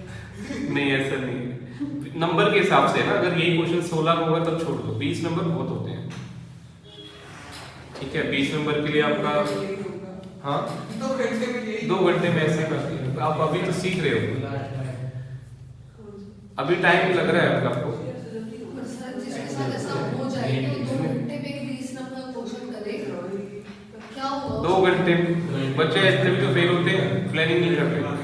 पहले 15 मिनट आपको मिलते हैं, पहले 15 मिनट इसलिए मिलते हैं कि आप रैंकिंग लगाओ क्वेश्चन तो पेपर पे। नॉर्मल क्लास पढ़ने के कहते हैं ना, भाई बच्चा कितना बड़ा कैलकुलेटर लेके आया। लोगे नहीं, अकाउंट्स में मैम बोलती है ऐसे कैलकुलेटर अलाउ नहीं है। कह रहा मैम मेरा नॉर्मल ही कैलकुलेटर ऐसे खुलता था उसमें कैलकुलेटर लैपटॉप जैसा, और उसमें सर 15 मिनट के तक इतना यूं ठोक ठोक के चलाया कैलकुलेटर, इतना कैलकुलेटर चलाया। मैं उसको घूर घूर के देखती थी, मैं बोलती हूँ उसको ठीक है थोड़ा धीरे करो, बाकी प्रोजेक्ट इस तरह हो गया। क्या ठीक है मैम, थोड़ी देर बाद फिर पागल हो गई कि क्या कर क्या है 15 मिनट में कोई यूज कर लिया उसमें कैलकुलेटर। अच्छा देखो क्वेश्चन नंबर 4 RIS रेवेन्यू से 221 कैपिटल है, करंट अकाउंट्स है, fixed asset and current assets. 143 they agreed to form a new company RIS Private Limited with Inu and Sinu taking out 200 shares of ₹10 which shall take over the firm as a going concern including goodwill but excluding cash and bank.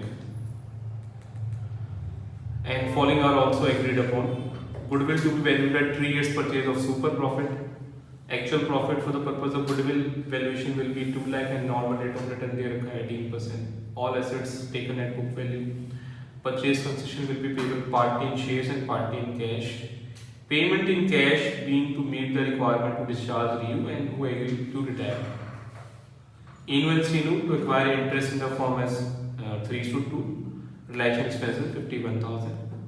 Prepare the relation account bank partners and reserve. इसमें 2-3 अच्छे points हैं, नई point भी है। पहला point, जो नई company बन रही है उसकी जर्नल एंट्री जो आपका है, सबसे पहली जो आप एंट्री करोगे, मैं जर्नल वैसे 2 ही एंट्री होती है बट यहाँ 3 एंट्री होगी, जिसमें सबसे पहली entry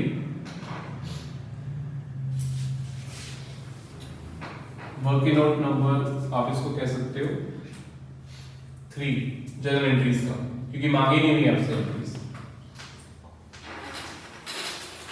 in books of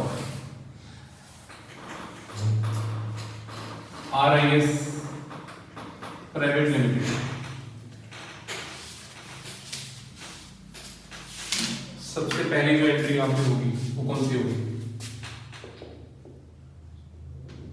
bank account,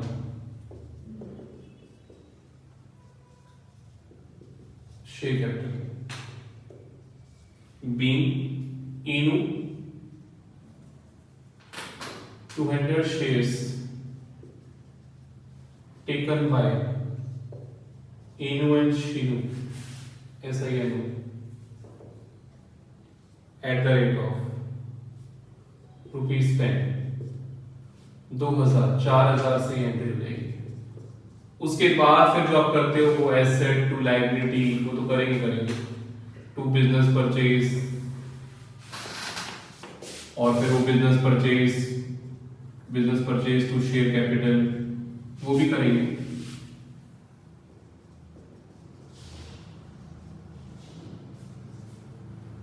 तीन एंट्री होगी। ये पहली एंट्री कहां से आ गई, कौन सी एंट्री? ये प्रैक्टिकल लाइफ से बहुत इंस्पायर्ड है, और ऐसे बहुत कम देखने को मिलते हैं क्वेश्चन प्रैक्टिकल लाइफ से इंस्पायर्ड क्वेश्चन। पिछले क्वेश्चन पे आओ, वापस सेकंड क्वेश्चन पे, सेकंड क्वेश्चन पे आओ। उसके आंसर में देखो 2 एंट्री है ना, और हमने इसी 2 एंट्री से बैलेंस शीट बना ली, और आपने क्या माना कि जो बैलेंस शीट अभी जो कंपनी जो अभी नई बनी है उसकी बैलेंस शीट 0 है, मतलब एसेट भी 0, कैपिटल भी 0, लायबिलिटी भी 0, ये मान के किया ना आपने। 0 बैलेंस शीट में आपने 2 एंट्री डाल दी, ठीक है। प्रैक्टिकल लाइफ में ऐसा होता नहीं है। कोई कंपनी, हाँ जी बेटा, अभी 10 मिनट है, फाउंडेशन रिवीजन, हाँ चलो आप क्लास लो 10 मिनट, 12:30, क्या 1 घंटा सोच के बहुत हो गया आज ना। 10 मिनट है, उसके बाद आपको सामने वाले रूम में बैठ के होमवर्क की क्लास वर्क करना है। सर ये कोई मतलब नहीं होता। क्लास वर्क वाला क्वेश्चन तुम करो यार यहीं पे, नहीं घर पे नहीं करना है। घर पे नहीं करना, यहीं पे करना। क्लास में ये बहुत इंपॉर्टेंट क्वेश्चन है जो मैं बता रहा हूँ। होमवर्क वाला होमवर्क भी कर देना, क्लासरूम वाला, बल्कि लाइब्रेरी है, होमवर्क भी यहीं पे निपटा के जाएगा। घर में क्यों बटन लेके जाते सर हैं? टेस्ट की तैयारी भी यही करते हैं। 2 घंटे लगने हैं मुश्किल से। सर मैं रोने लग जाऊंगी, बहुत टॉर्चर कर रहे हो आप। अच्छा नहीं करते। सीए कर रहे हो आप? नहीं करते सर, बिल्कुल नहीं करते।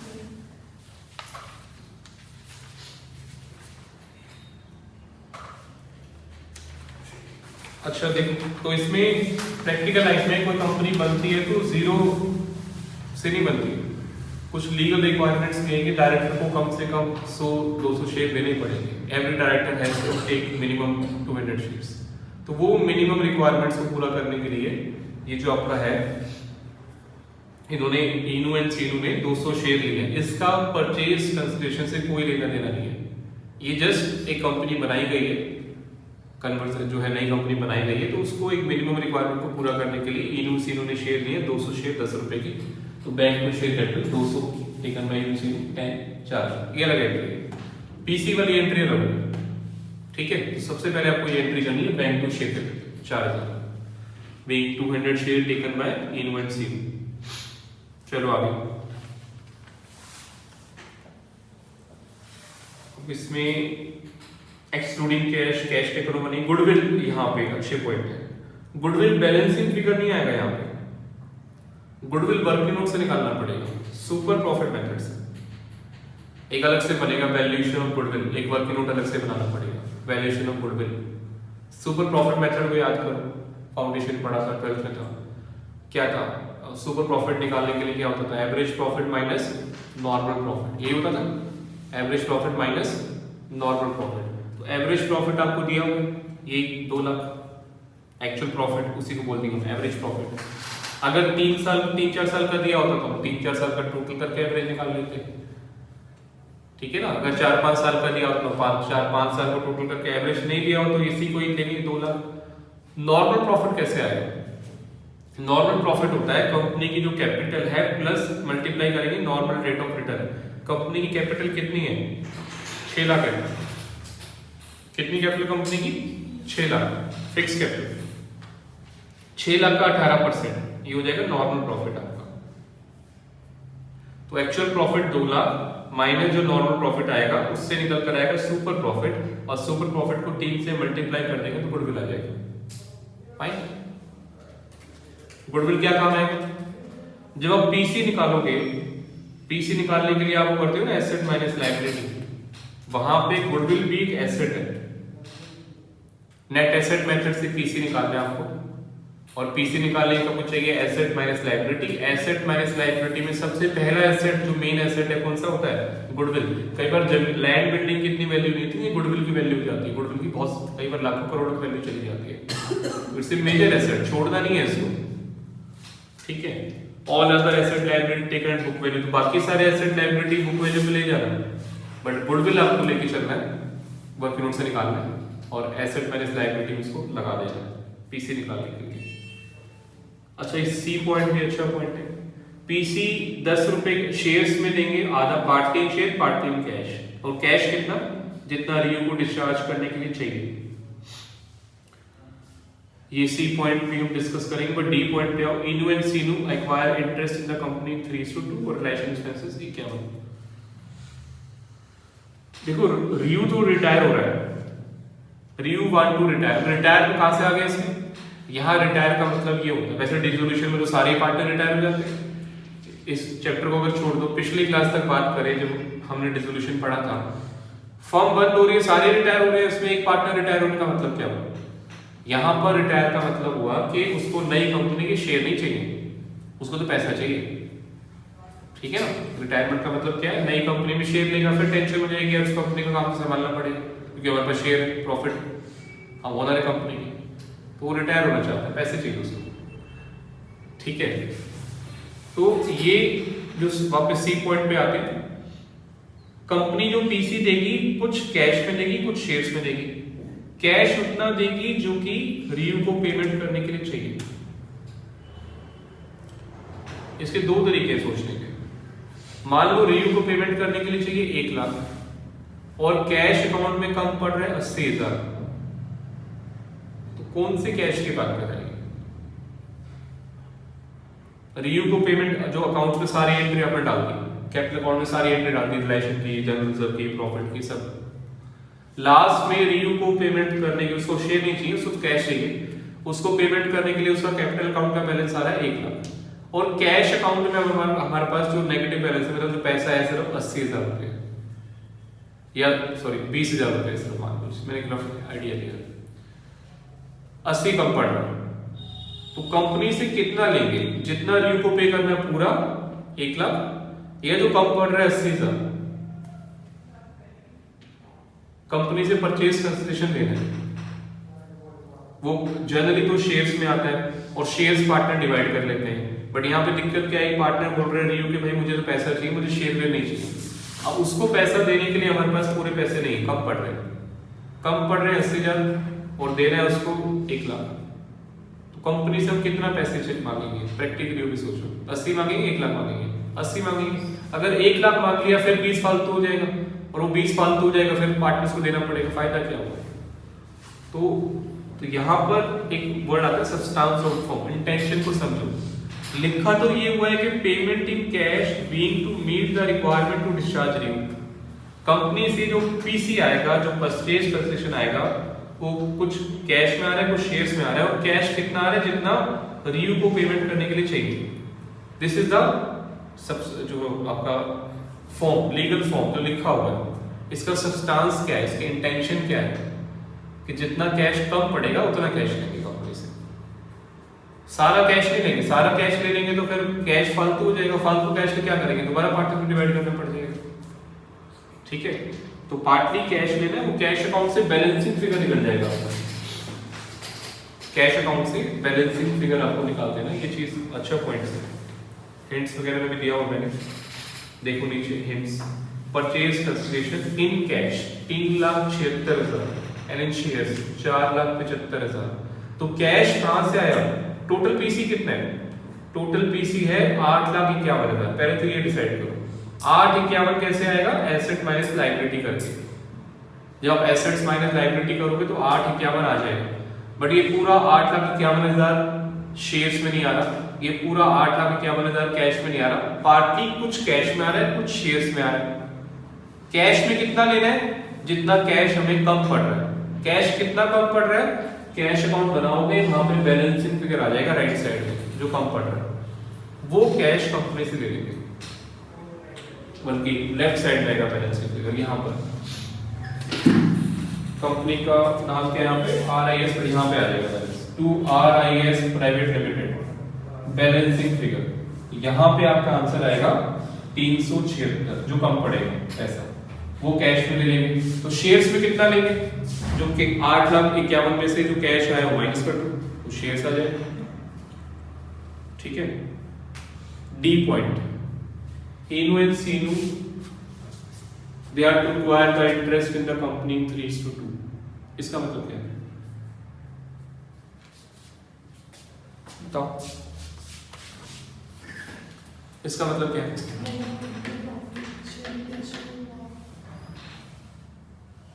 इस लाइन का मतलब क्या है? इनू एंड सीनू जो कंपनी में इंटरेस्ट एक्वायर करेंगे 3:2। नहीं, कंपनी में प्रॉफिट शेयर रेशियो नहीं होता है, पार्टनरशिप में होता है।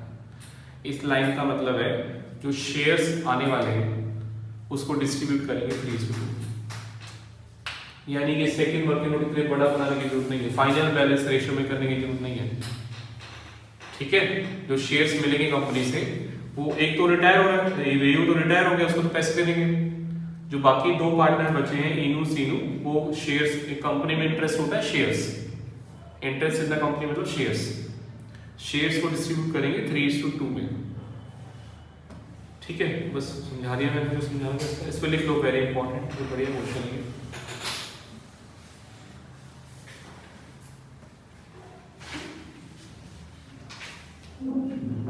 कर दो इसको बैठ के, बाकी चलो कर देना। दूसरे रूम में कर दो, यहाँ पे क्लास होगी मैम की।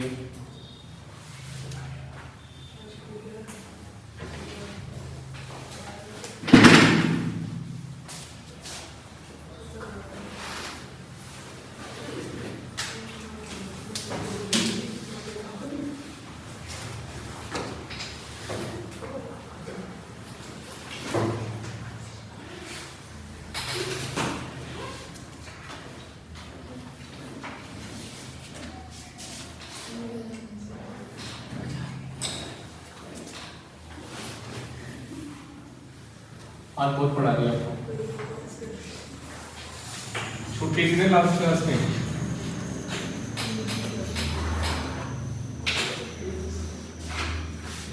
छुट्टी हमारी वजह से थी। हमारी खुशी हुई थी। कैसे अरे वैक्सीन लगवा लो। हम तो तैयार हो गए बेटा अपनी टेंशन मत लो, वो मेरी टेंशन ही मत लो। आपकी थोड़ी देर अंदर पड़े ले।